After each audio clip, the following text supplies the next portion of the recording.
Hey, happy Wednesday afternoon to everybody. This is the Pga Dfs First Look Show for the Sanderson Farms Championship. I'm your host for this video, Jason Rouslin at DFS Dolphin 23, and I am joined each and every week, and this one as well, by Geoff Ulrich, at the Fantasy Grind on Twitter. And Geoff, man, it was a fun week in terms of if you hate all of the PGA Tour programs that they offer, like Shot Tracker and Real Scoring and actual, things like that. It was a great week if you hate all those things. If you like those things, it was an ever-tilting week. And we're going to talk about your lineup first. But, man, after day one with Chris Kirk in the lead, your lineup looked pretty good. And then we get the scoring correction. So how did you take all of the scoring corrections and all that this week? Did you take it in stride, or did you just give up like I did? I don't know how else you take it, right? Like it's one of those weeks where they just, it happens in Puerto Rico too, man. I mean, like, you just don't have the shot link. You have volunteers out there. The PGA obviously needs to fix this in the future. I mean, you're a professional sports league. Like, you're one of the biggest leagues in the country, in the world, right? Like, let's get some accurate scoring. I don't care if this is a secondary event, if this is just like, your fall series and no one's watching, like, you got to have accurate scoring, man. So I agree, like, it needs to change. But at the same time, I've done this for too long, Jason, to be tilted by things like that. Like, too many bad things have happened to me in PGA DFS. So I actually wasn't that tilted by it. Now, I did have a big piece of Chris Kirk. And as you'll see by my lineup, Chris Kirk was I only made a few lineups this week so I cut down the number of lines, put them in more contests. But Chris Kirk was like a core part of those few lineups. So it was tilting, because if he makes the cut and he actually was in contention, it was a massive week. But, once it changed, I just took the opinion of this is probably not going to work out. And there's no point in losing my proverbial, mind over it. So it is what it is. But yeah, it was an interesting Thursday for sure. I think for me, quickly before we go into our topics here and talk about how it's Georgia Bulldog season all of a sudden, I think for me, in terms of an investor of some of these betting companies and how they have a deal with the PGA Tour, I'd be a bit frustrated if I was the betting operators, given the fact that they love to do this live in-person betting, hole-by-hole betting.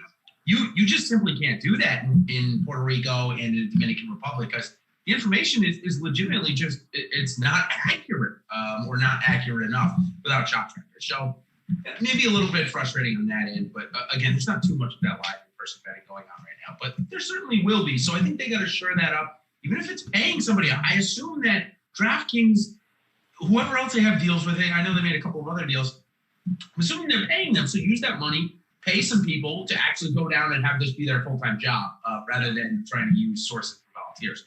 But hey, that is what it is. Let's talk about Georgia Bulldog season. I thought it was just me that I got Harris English and Hudson Swafford mixed up. I guess it's an actual thing in the golf world. Did you know that? Yeah, no, they both play from Sea Island. They're like good friends, and they're doppelgangers, man. Like, I mean, they're legitimately, they're both like big lanky dudes, just kind of, with like, they're just similar. They look like they could be twins almost, and they have similar style games. They're kind of like both big off the tee, I mean, it's really weird, and it is kind of fitting, in this comeback season for Harris English, the dude has been so close to wins, top tens, like best career finishes at majors, and then Hudson Swafford does nothing and just comes out and gets the win in 2020. Like, it's very, very fitting in a lot of ways. So I mean, look, kudos to him for grabbing it and coming out.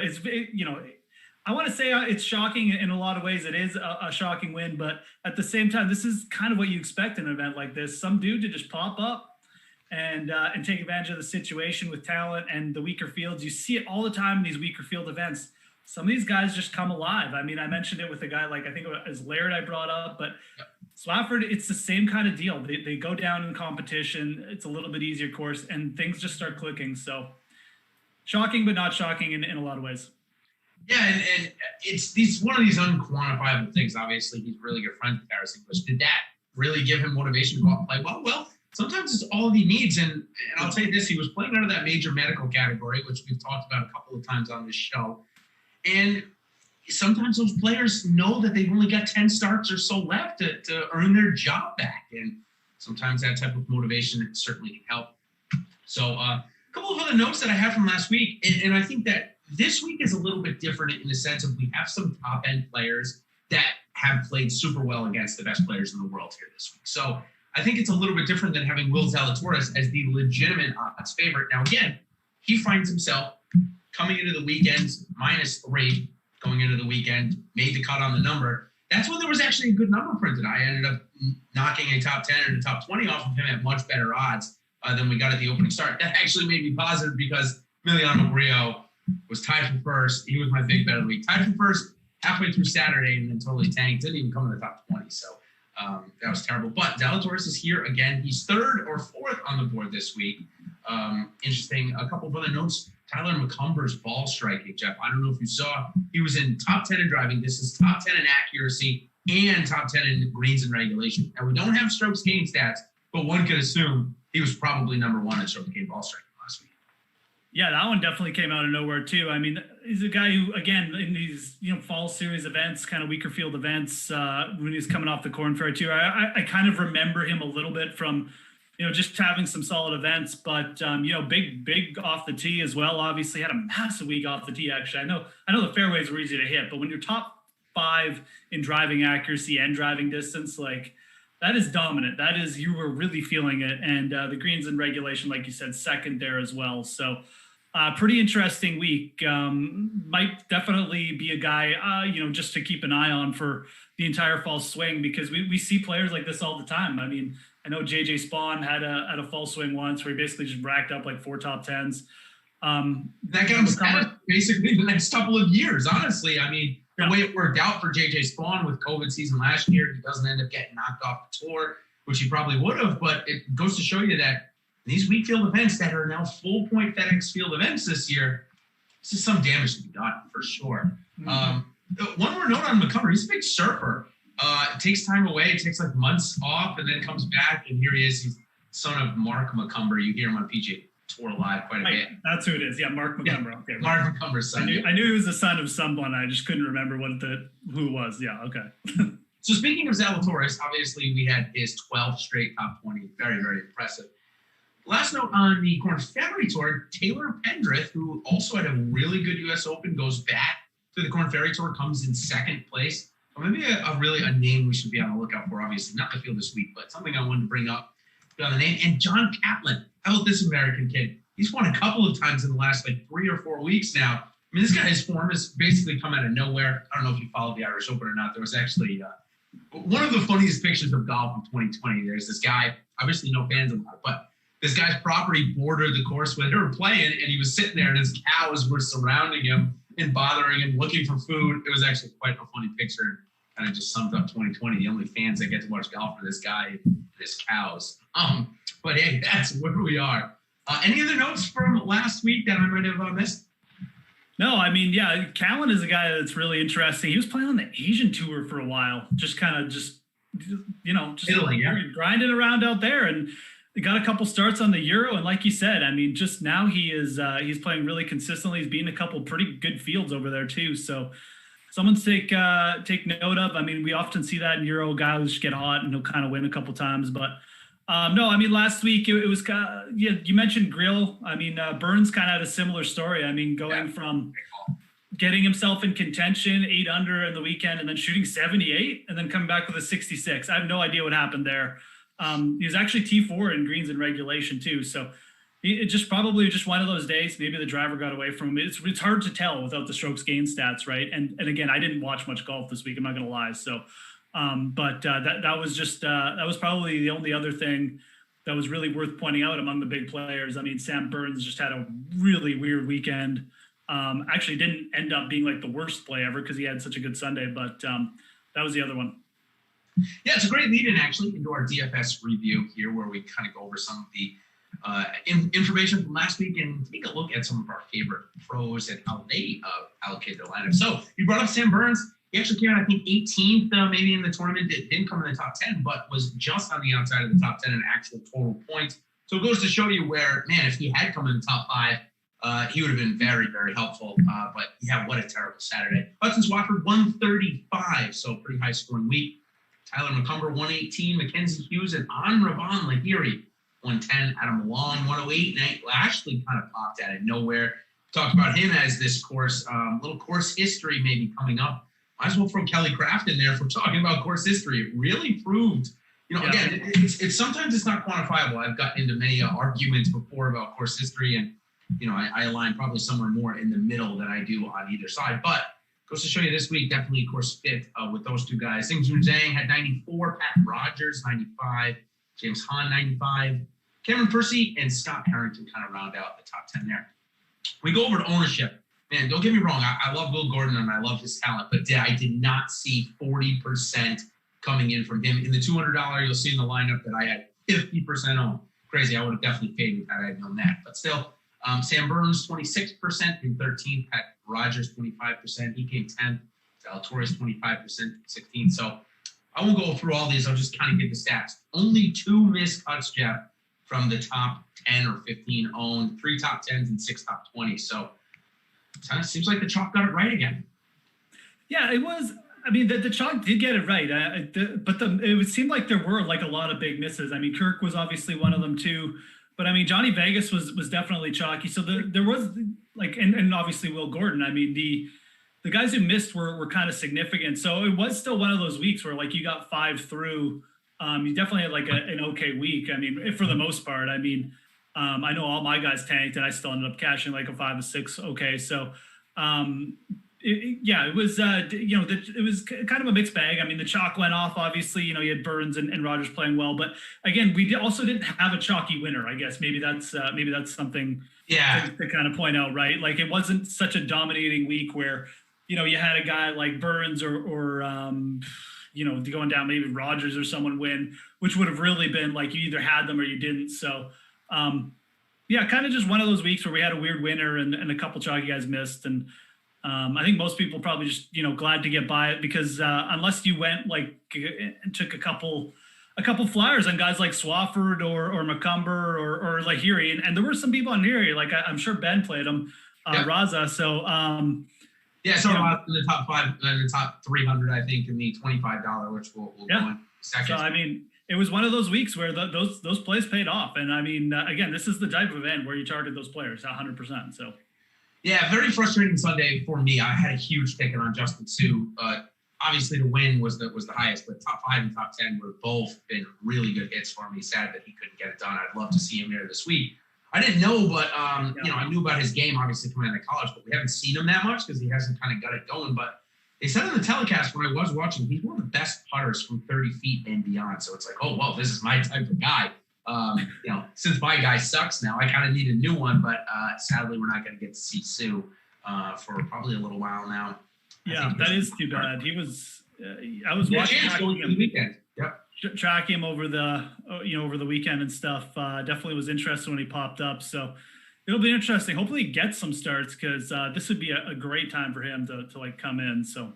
Yep, and at least get himself some status. I think with the top 20. He needs like 2 more made cuts and he gets himself into the Corn Ferry Tour Finals next year, which, hey, that's better than what he's been playing. So, all right, let's go to the top GPP lineup review. Had Hudson Swap for 2.2% owned. Obviously, when you have that and you mix in the right high-end chalk, which Mackenzie Hughes was, 17% owned, and you throw in Adam Long, which was kind of, if you go look at the top 6 guys owned, Adam Long was the lowest owned of the highest paid players, and he ended up scoring 108 points. And coming in the top 5, so really good build there. Xingjun Zhang was another chalkier play that ended up hitting, but 52% total ownership. That's definitely one of the lowest we've seen in quite some time. Guy went off the wall, only 1 entry. Man, I'd love to talk to this guy, how he landed on Hudson Swafford and Scott Brown in his 1 entry. But you know what? It's those weak field events, and these are players, veterans, that come down here and know how to grind out a cut, especially in Scott Brown's case. And while Scott Brown maybe didn't win in the lineup, he also didn't choose, say, some of the chalkier plays at 6,900, like Akshay Bhatia that missed the cut. And that 50 points obviously mattered, got him the win, only 1 entry. So, Jeff, those guys that are doing single entries, man, let me tell you, they've outperformed the mass multi-enters very much so lately in golf. Yeah, lately it's definitely been that story. From a top perspective, I mean, Hughes, Long, Zhang, I mean, I like it. I mean, I like starting lineups like that. I think there's a lot of upside. Adam Long was tracking is like the play. I mean, half the ownership of the some of the other top plays like Burns. I mean, I was really happy in my lineup with getting that ownership on long. I actually think I paired him with Burns in my main one there. So we'll see in a sec, but I was really happy with that. And I mean, just obviously after Saturday, it looked like Adam Long was going to win by multiple strokes, or at least win the tournament. I kind of just figured he was going to shoot like 3 under and win by a stroke or two. Obviously, that wasn't the case. Zhang was just solid for the price. Well, he was solid up until Sunday. I mean, I'm actually surprised he ended up in the winning lineup. I think he did end up making a few. It was he had a lot of bogeys on Sunday, but he made a lot of birdies on Sunday too. That's kind of Zhang's MO, though. You know, we've seen. I think we first highlighted, as weird as this sounds, back in February. You and I talked a lot about Zhang from the waste management, where he led the field in birdies. Yeah. Also had a ton of bogeys, but for DraftKings points purposes, in these weak fields, I really think he's a guy we got to keep our eye on, because he does make so many birdies. And of course, you know, we don't necessarily need him to win at these prices, 8,400. I think this week maybe he's a little bit more expensive. So, all right, let's go out and see how some of our pros did this week. And Alex, he went to Henrik Stenson, top of the board. Highest allocation I've seen Alex do in quite some time. 2/3 of his lineups had Stenson in it. And for me, when the price was printed at 9,500, you and I didn't have that much time to digest it, but both you and I were like, 9,500 seems like a really good price for Stenson. And you know what? For all intents, he almost paid it off. I think he just finished outside the top 10.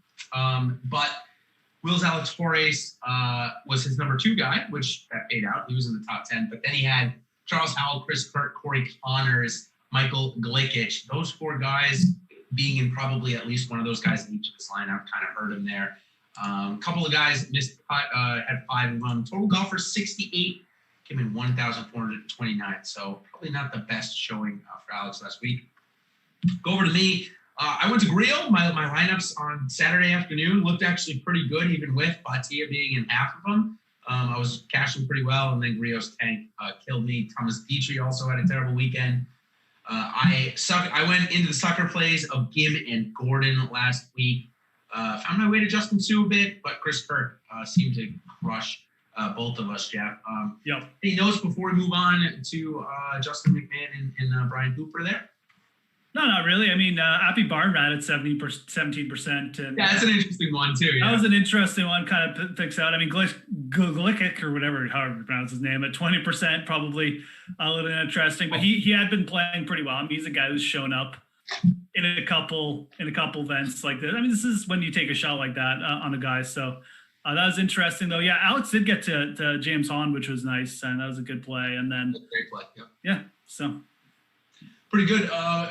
Pretty decent showing, but I'm gonna guess not a profitable week. Even with Stenson being there. So Justin McMahon followed me down the William Gordon path. 61% of his lineup's gone right off the way. Adam Schenk ended up looking like he was going to be a good player, just can't put together a weekend at Dallas here. He's 5 for 5 in cuts made, but can't put together a weekend. Chris Baker was looking like a really popular play. Actually, Alex Osman Baker, our guy here, he talked to me about him on Wednesday. He was like, what's going on with this? His ownership's going to be high. I don't see him as a good play, but it's like Justin fell in the trap. He went to Grillo, Burns, and Zalatoris. Those 3 were good. But too much Vegas, too much Will Gordon, too much Grayson Murray. That was probably the most surprising one. Yeah. Murray, is focusing more on betting than he is on golf right now. Was that the biggest surprise to you here? And then Brick 75, actually really good. Had Adam Long, Will Zalatoris, Henrik Stenson. Only had 4 guys miss the cut, came 329th. That's our best performing MME pro that we follow. So any notes there on those 2 guys? Yeah, I mean, look, it's just one of those weeks where I don't really have much to say about Justin's allocation, because I'm just not on, Murray at 28%. I would never play Grayson Murray that much. He's just such a volatile player. I mean, he does have a lot of talent. I mean, obviously in a weaker field event, maybe that's what he was getting at. Look, that's where Grayson Murray has picked up his win, right? So in an event like this, so maybe that's what he was getting at. Definitely was way over the field. And then, I mean, just the Will Gordon chalk, I just never really, I mean, maybe we should talk about Will Gordon for a bit, because I know he had that one big event, but he's never really done anything since then to kind of just say, oh, this is a player I have to go after. Like the strokes gain stats have been okay. I mean, have not been, actually they haven't really been that great. So no, they haven't been good at all. I think what it was for me, the reason why I bought in is before his second place at River Highlands there at the Travelers, every event that he got in, which wasn't many, I think even this one was one of it last year, maybe. Yeah. He came in the top 20 in almost every single one. Right. Then he showed us the top end talent versus the best in the world. Now all of a sudden, since he's got status, if you look at his starts, they haven't been good. None of them has been in the top 25. He played okay at Barracuda. Certainly had a chance actually to make the cut this past week, but it made an eagle on 3 or on 4, I should say, on Friday. But scoring-wise, he's doing okay. It's just he's not playing great. 7,100 this week. We'll certainly talk about him in a couple of minutes here because I think he'll be an interesting case. The chalk last week was crazy. Again, granted, I know that he had a decent start here maybe at this course once, but I fell for the trap. I just didn't know it was going to be so high on. Yeah, I don't want to be Captain Hindsight either. I'm just saying, no, of course. You know, he's obviously he kind of had that hot putting week at the Travelers, and I have never really been like, oh, okay, he's popping up for me. It's just kind of I just say, okay, Will Gordon beats me this week. He beats me, but there'll probably come a point where his game will come around. I mean, he's obviously still a talented player. So yeah, let's move into our lineups now, and how I've kind of said many a time, so we can run through mine quickly, that I fell into the trap of Pga, Gordon, and Gim. So those 3 guys missed the cut. My top 10, Burns, Griot, and Stewart. Okay. Brian Stewart had a bad weekend. He was going into it tied with Griot at -6 and only shot 1 under on the weekend, so not very good there. I was going back and forth between Stewart and Zhang. I ended up on Stewart because I thought the ownership was going to be lower. It was, but Zhang ended up being the much better play, scoring, I think, like 22 or more points. Any surprise to you there? I mean, we talked about Gordon, but am I a little too aggressive on this Akshay Bhatia kid? I mean, he just come off a top 10. Felt like it was a good spot for him, but obviously not. I mean, it's so hard to evaluate these young players, and I do miss out on them a lot. Like, I mean, I've missed out on, like, you know, Wolf wins and stuff like that, because it's just, you don't have a big picture of what's going on. You just don't know what event everything is going to click for them. I mean, we saw Bhatia be like top 20 in strokes gained everything at the Safeway Open, but you know, you look at his other results, he very often goes 67, 74. I mean, he's still a young kid, and they have trouble with the consistency at this level. But when things start clicking, like, he's going to have massive weeks. Like, he really is. So I can't even sit here and be like, oh yeah, you made a huge mistake, like chasing this kid. He's really good. Like, he's going to have weeks where he pops. It's just, when they don't, I mean, this is what it looks like, right? Like, you're going to end up with 3 missed cuts. So, I mean, it is what it is. We're playing for top place. I mean, there's no harm in chasing it. I mean, one day we'll be sitting here and be like, yeah, like, why didn't I bet like Bhatia like 100-1 or whatever? So you just got to decide, is this the week you're going to take the shot with him? It's kind of frustrating, but it's also, you know, there's really no other better, you know, in weaker fields like this, there's really no other better upside that you're getting than with a lot of these young players. So, yeah, and 33.5 points in 2 rounds is honestly exactly what we're going for. He gave us the 7 or 8 birdies, which is 4 around. He gave us a birdie streak. So maybe it really is using him on the betting side, because his odds are still, you know, very high. Always, you know, 3 figures to win, and the top 10 and 20 are good.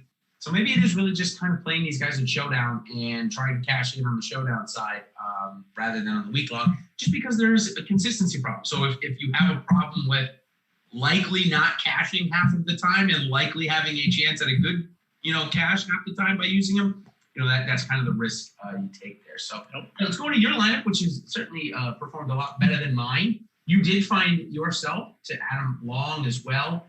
Zhigzhu Zhang, as we've talked about a couple of times, Chris Kirk was really the only problem. JJ Spawn, a great call. Bo Hostler ended up sneaking through the cut. So Adam Long, talk to me a little bit about that. Was it because he looked like he was going to be the lowest owned, or you liked him coming out of the U.S. Open straight away? Yeah, a little bit of both. I mean, Adam Long just been really consistent. I mean, again, nothing really jumping off the charts, but when you look at the event, I mean, Adam Long is really consistent putter, a guy who pretty good birdie rate. I mean, kind of everything you want at an event like this. Like, you don't have to worry about him getting a little bit off kilter with the driver. He did well on Bermuda greens earlier at the Arnold Palmer. Like, it's just an event where you look at Adam Long. I mean, a guy got to like 25 under at the American Express against the weaker field, and you just think he's probably going to pop up and coming off a lot of confidence. And then you had the ownership thing. He was definitely projecting lower owned than Burns and the other top guys. And so I definitely was going to get exposure to him. It was Burns. It would, I was heavier on Burns. Like I said, I only made a few lineups, but Burns was in all of them. And unfortunately for me, Kirk was the other guy. And actually Kirk, Jang, and Burns were the three dudes I kind of really built around. And I liked everything I saw with Kirk. Definitely like everything I saw on Thursday morning when he was 7 under after his round finish. But, obviously he just didn't get it going with the putter. So it's one of those things. I don't even think it was like that bad a call in this field or anything. But, everyone else was okay. I mean, like Hosler and Spawn didn't. Hosler it's interesting. Like Hosler definitely like way better chance to make a cut than those guys you use. But at the same time, I don't even know if he was that good a play because this is kind of his upside right now. Like he's just not a good ball striker. Yeah. He's a good putter. So I'm not even sure if I can sit here and say that was like the great play. I think Spawn was fine because his ball striking's been there. I think the upside was there, but I don't know. It is what it is. I like all those plays. Hosler was kind of one of those ones where I just fell on because I just couldn't really figure out. Maybe I just didn't have the balls big enough to like, go with someone with better upside, but that's who I fell on. So. Yeah. And Spawn 18 birdies over 4 days, which is honestly, we look for a target of 4.5 and hope that we throw in a streak, a bogey-free round, and of course not that many bogeys to give us the positional points. But 20 is kind of the target there. If you can get all your guys making 20 birdies, which outside of Kirk, you pretty much did that. Typically means a pretty good cash. So, all right, that'll do it for the recap of last week. Little different pace this week. I'm a little bit more excited. I think we're a little bit more top heavy. We got some good golfers heading for the Sanderson Farms Championship and the Jackson Country Club or the Country Club of Jackson, something like that. I don't know. That's right. I thought it was the Country Club at Jackson, but it's of Jackson. So. Of Jackson, right. Which is interesting, but that's where we are. Par 72, 7,500 yards. I'm pretty sure it's an old Donald Ross track in terms of who the original design was. It's been there since like the 1930s. Yep. But we got two guys that are not known that much, or this might be the only course PGA Tour plays. Like it's Mike Gogol, not Matt Gogol, Mike Gogol, and John Fott designed. Fairways are going to be hard to hit again, but the rough length only 2 inches, Jeff. So maybe 55%. We're going to get 2/3 of the greens hit, and then if you miss the green, you're going to get up and down about 60% of the time. So driving accuracy probably not important at all this week, huh? Yeah, not really at all, Jason. I mean, you look at the 4 last 5 winners; they've hit under 60% of fairways. The only guy who was really up there in driving accuracy was Ryan Armour, and I think 2018. He hit like over 70. I think it was 3rd, but I mean, Cameron Champ was like last in driving accuracy. The other guys all kind of like outside of the top 30 for sure. So, hitting, it is kind of like a tighter course. Like there's some like tee shots you got to go over water and stuff like that. But at the same time, I just feel like the greens, I almost feel like it's more of the greens are easier to hit than the fairways, than hitting the fairways are a big deal. So like if you miss the fairways, you can still get to the greens in good position and make up for it that way. And then it just becomes a putting contest. So this definitely just doesn't seem like driving accuracy a big deal. At the same time, I don't think you have to be like a super powerful bomber or anything like that. The par 5s feel like, there's eagle opportunities. There are a couple short par 4s to score on too. So interesting course. I mean, more of like a parkland setting, like I said, a little bit of water definitely comes into play, especially on the final few holes. Bermuda greens. So maybe, a little bit of correlation to like some of those Florida courses. Again, Sungjae Im pops up here. Benny Anpet's a little bit better on Bermuda. And guys like that tend to do well here. So probably, again, looking at like TPC Southwind, maybe like PGA National is a little bit of a course comparison. Yeah, I definitely like those. A couple of other notes from this course that we have. Sungjae Im, came in second here last year. Sebastian Munoz won it. Neither of those guys, like you said, neither of those guys really bombers. So I think this sets up as a real second shot golf course, especially with the rough length being only 2 inches. 2-inch Bermuda or Champion Bermuda, which this is, sometimes it's even better to be in the rough than hitting out of the fairway. In some of these lies on Bermuda, obviously that's what I play in Florida down here all the time now.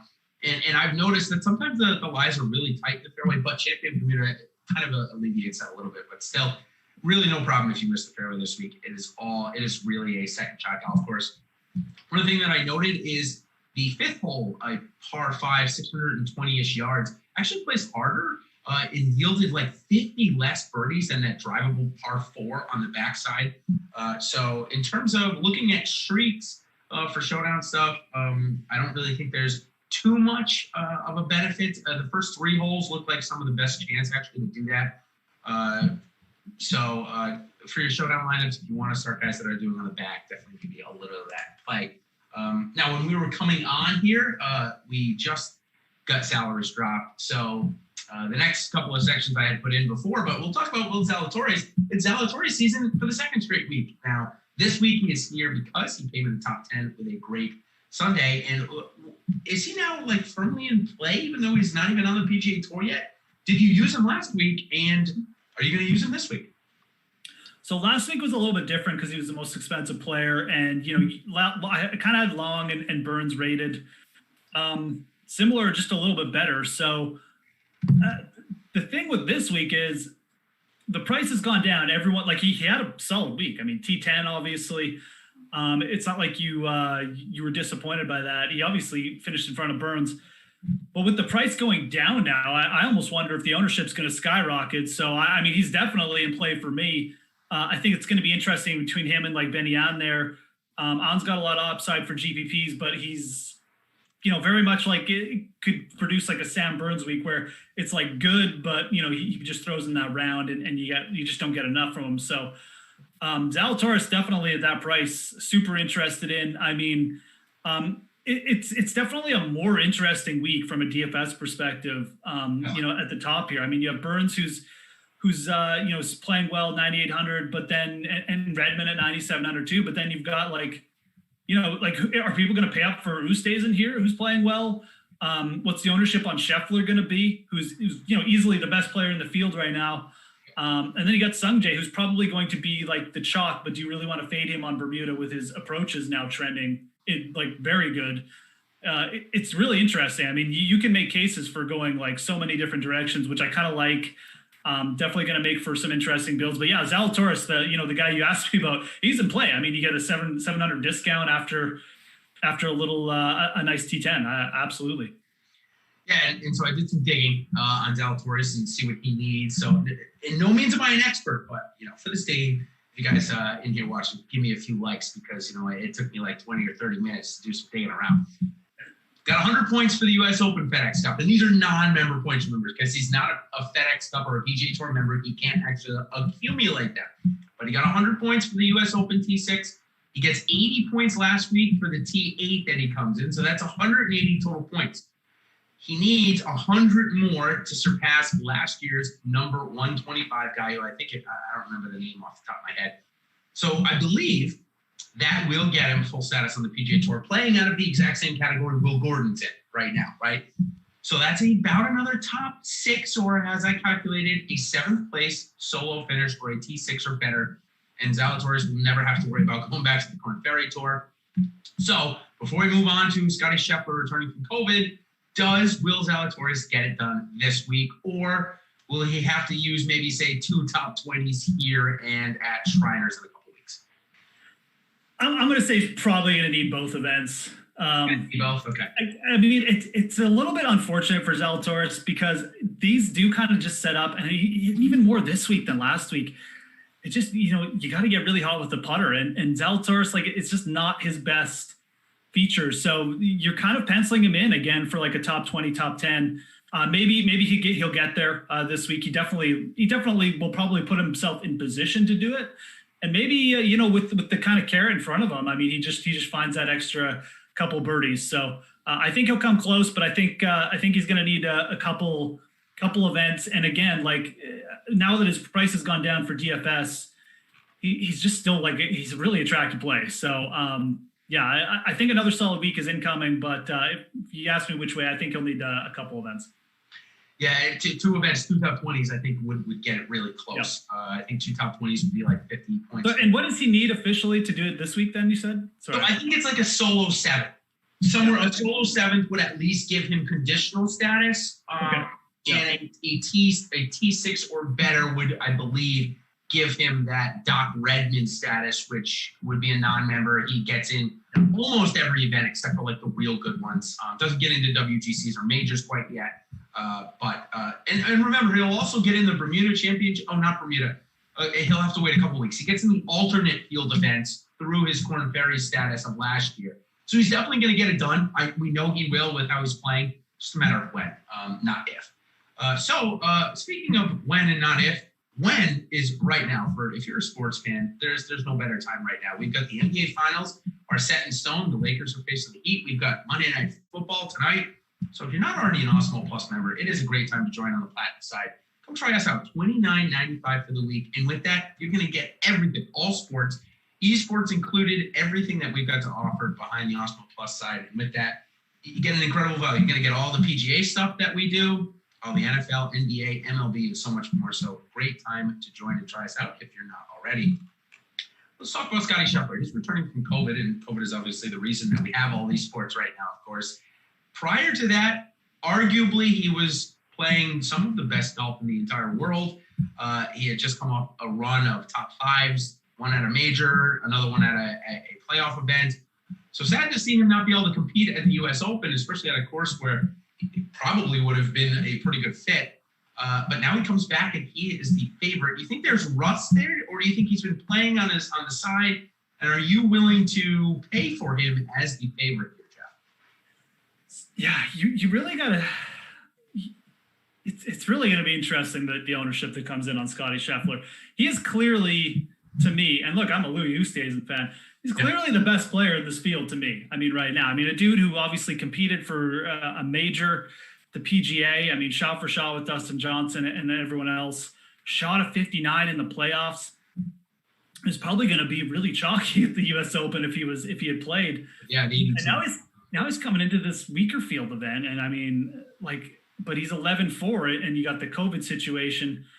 I definitely, I mean, again, I think you take a stance of, do I want to take advantage of these salary dumps on like Zalatoris and Stenson and, maybe like a cheaper Sam Burns, or do I want to pay up for Scheffler and, screw these other guys? Like, I'm going to play the best player in the field and just pair him with some value options. I mean, you can still use him with Stenson. So that's kind of the attitude you got to take when building lineups. I'm not really sure where I fall. Obviously, we just got salaries coming out, but I mean, Scottie Scheffler is going to win soon. So it might be a situation where, you make 3 lineups and or you make 30 lineups and you get, just a field average of Scottie Scheffler, or you just, if the ownership projections come out and Wednesday is projecting to be like half of some of these guys, you just you won't need to go as crazy on him to go overweight, which is nice. So I would rather be overweight right now thinking about it than underweight. But again, if he comes out and it's like everyone's playing him, it'll be a different story for me. So you just got to wait and see. And this is a good thing. This is why using the Awesemo tools is so nice. They get updated as the week goes on. So you can go and check out and get a weekly pass, whatever. But those ownership projections are crucial for GPPs, knowing where you're at and going into the week. And that'll be something I'm watching because one way or the other, it'll be just to help me make a decision on Scheffler this week. For me, Scheffler and Munoz's game are relatively similar. They're both not extremely long off the tee, but they're also not that they're relatively accurate with their length. I would even consider Scottie Scheffler probably a better version of Sebastian Munoz. So if there's any course fit angle there, I think Scheffler would definitely cover it. I don't think there's any rust. I think that 2 weeks is fine, and I'm going to guess that even though he got diagnosed with COVID and couldn't see anybody, I'm going to guess that he was still working on his game somehow. I mean, Scheffler's won enough money over the last year and a half or so to probably, maybe not have a Bryson DeChambeau set up in his living room, probably something similar if he really wanted to. I mean, at 11-2, I guess I'm a little more nervous to play him on DraftKings, or 11-4, I should say, on DraftKings. At 12-1, actually, for the betting side, I actually probably like that a decent amount more than just playing him at 11-4, depending on where ownership is, of course, like you mentioned. So I guess that's kind of where I lead it, and that's a good lead in to hear my first clicks. When I saw Sungjae Im at 16-1, and I saw Zalatoris at 20+1, those were to my first 2 clicks. I really think that one of those, throwing Scheffler and throwing Oosthuizen, I actually think one of those 4 golfers win this week. I think we get a favorite to win here. Yeah, absolutely. I mean, Sungjae Im, I think that's fair. I mean, the approaches are really trending up well for him. Zalatoris at increased odds. I honestly don't really have a first click as far as the favorites go.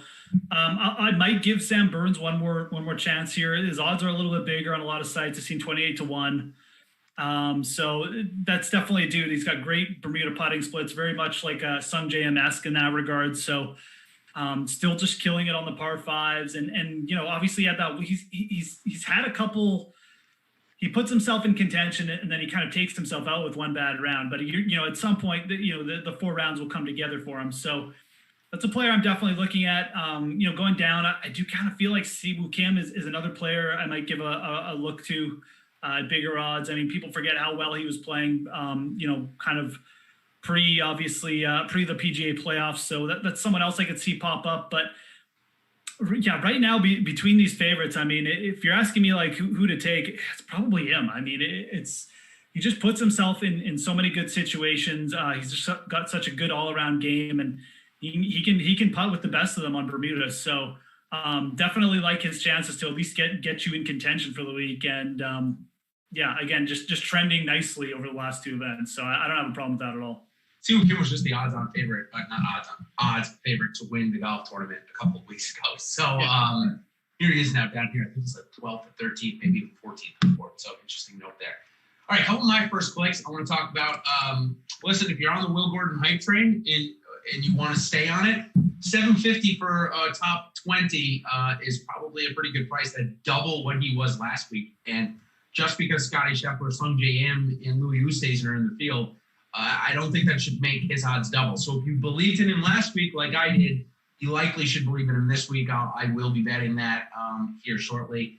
Interesting on Gordon, he printed at 80-1 last week and then went to like 66-1 really quick to win. So obviously some people jumped on that as well. Next one I have is, and I was looking before I came on here, and I told you I got a guy 11-1 on the top 20 here. I was looking for his U.S. Open strokes gain stats, but he didn't have any. The reason why he didn't have any is because he withdrew. He withdrew not even midway through the second round. I think it was like 3 holes. He's like, you know what, I'm done. I just don't want to play anymore. I'm not going to make the cut. And it's Andrew Putnam. The reason why I'm taking Putnam, the reason why I'm taking Putnam on 11-1 on the top 20 is because a couple of weeks ago at the Safeway, we know he struggled off the tee. That's a given in his game. He's a similar guy to Spieth. Like, he's awful off the tee, but we saw the approaches come back. He gained over 4 strokes on the approaches. We know how good of a putter he is. So if my theory that driving accuracy really is not going to matter this week with the rough length being short, I like Andrew Putnam maybe to bust out. He was a tour winner a couple of years ago in an all-field event, which this kind of is. So 11-1, Andrew Putnam, top 20. And my other one, real quickly, that I have Robbie Shelton, 8-1 on the top 20. We've seen this guy go through the back end of the PGA Tour season last year through some Bermuda events and played pretty well. So either of those interest you? I actually had Shelton written down, so I really like the Robbie Shelton call. Again, yeah, playing well in the playoffs. We see guys in these early fall swings. Oftentimes it'll be guys with momentum coming in from the Webb or the Korn Ferry Tour, but now obviously it's more. It's just different this year. Obviously, we don't have the guys graduating, so it's more looking to guys who maybe finished off their season well. And Shelton definitely fits that bill. I like that call a lot. Definitely had him on my list. I kind of like Wyndham Clark. I wish we were getting a little bit bigger odds, but I just like the setup. A guy who can dominate par fives. You don't have to worry too much about driving accuracy. A little bit of a similar game to like a Cameron Champ.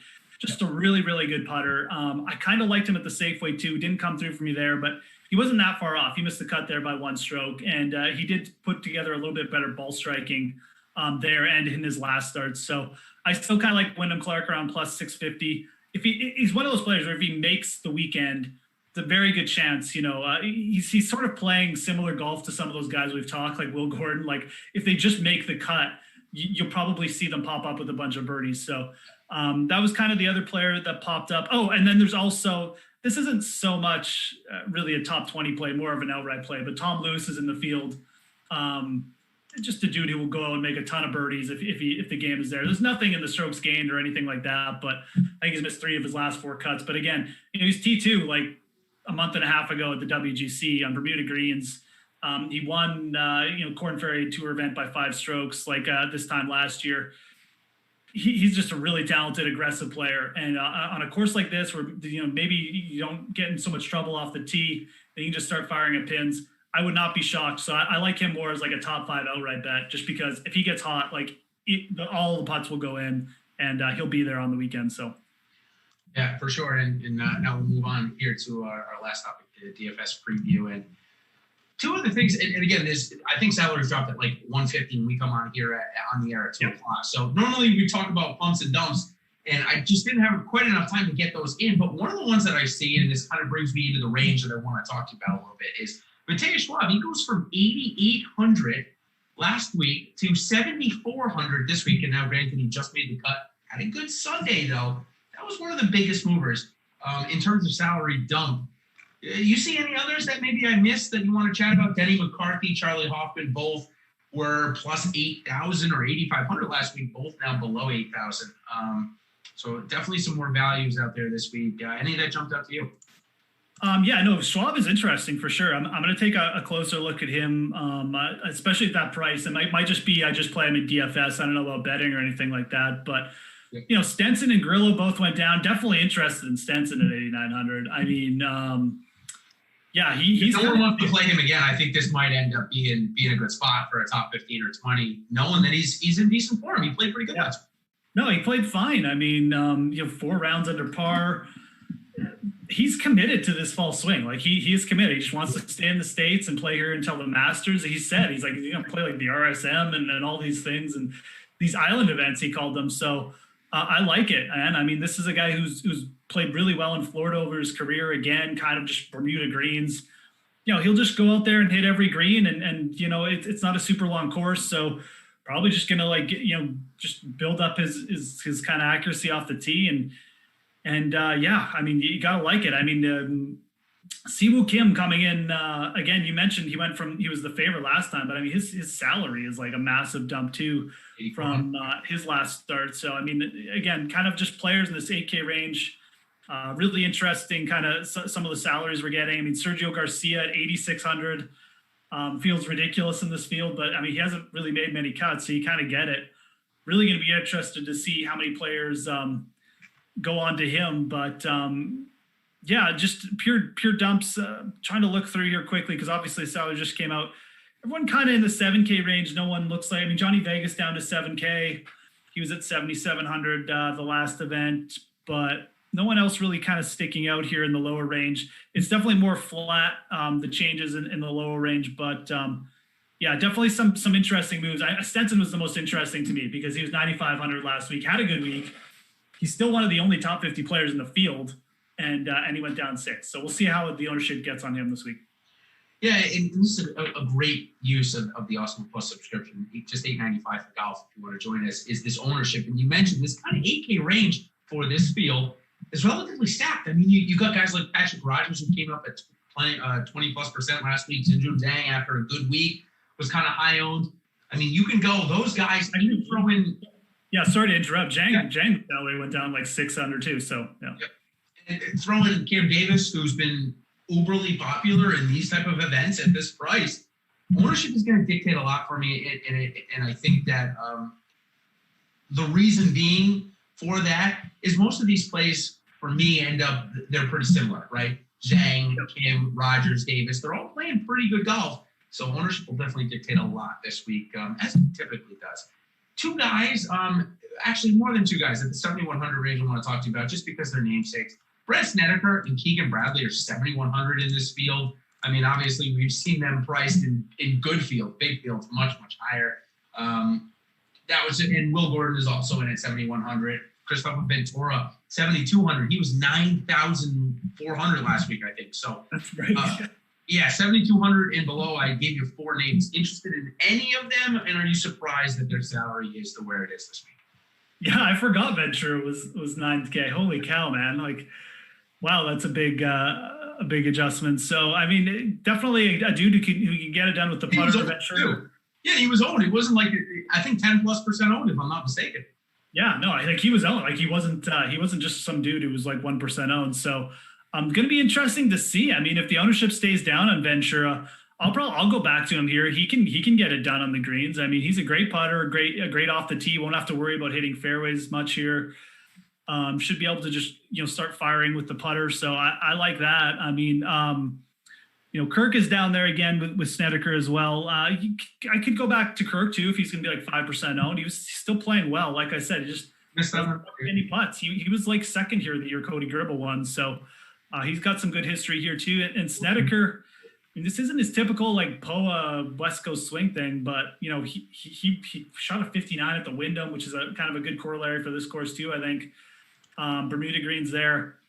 I'm not going to trust Keegan Bradley to stay up here. He might be an okay cash game player or something. I don't even know what he's been doing lately. But for GBP, Snedeker definitely in play. I mean, he can absolutely light it up for a couple rounds here. So interesting. Definitely some veterans in the field that we'll probably see one or two of them have good weeks, and then you got that Ventura salary dump, which I'll be really interested to see if people go back to him. If they stay off, that'll probably be a player I'll probably try to get exposure to. So, Mark Hubbard, he ran through a nice stretch there on the back half of the playoffs, and now it's certainly come down quite a bit. But at 6,800, I think he's that's another player everyone was all over at the Safeway. It was now come down significantly.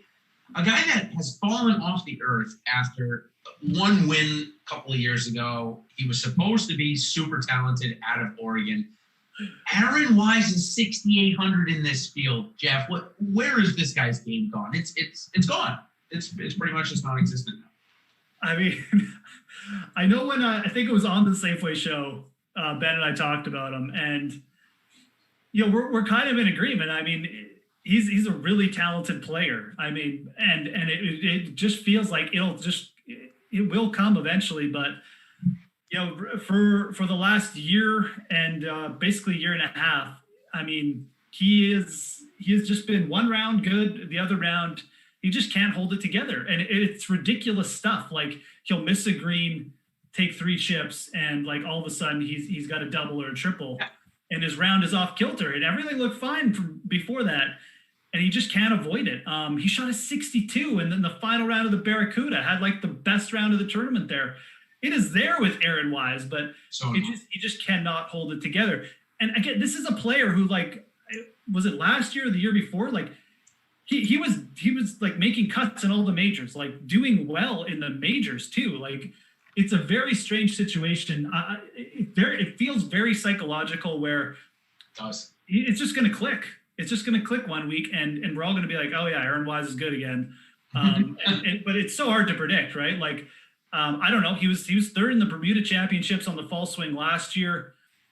Like I said, he was 8th at the Barracuda, had the round of the tournament on Sunday. I mean, it's going to be very hard for me not to get something on Aaron Wise this week. I'm going to have to use all my willpower to stay off, and it probably won't be enough. So I'll probably be the guy who goes there.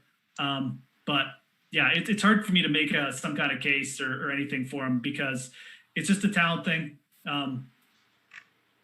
Nothing that says it's going to pop this keep playing him, I guess. I don't know. I don't even know. Yeah, it's a tough one.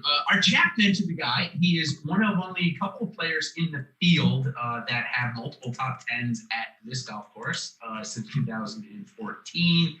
So I'll bring up two names of 2 players that have at least 2 top 10s here. First one is William Dirt McGirt coming in here. He's actually coming in off of a made cut, but maybe last place. And the other one is a guy that has definitely tore up the fall circuits in years past, and kind of that's how he's gotten to the spot where he is on tour. Another start in OHL Mayakoba in Mexico. He played well. It is Carlos Ortiz from Mexico, the 29-year-old. He has a 3rd and 4th here in the last 2 years. So either of those 2 names, I know maybe a little bit opposite ends of the spectrum with Ortiz and McGirt, but either of those 2 names interested for you this week. Again, no, it's early, but some good course history at least.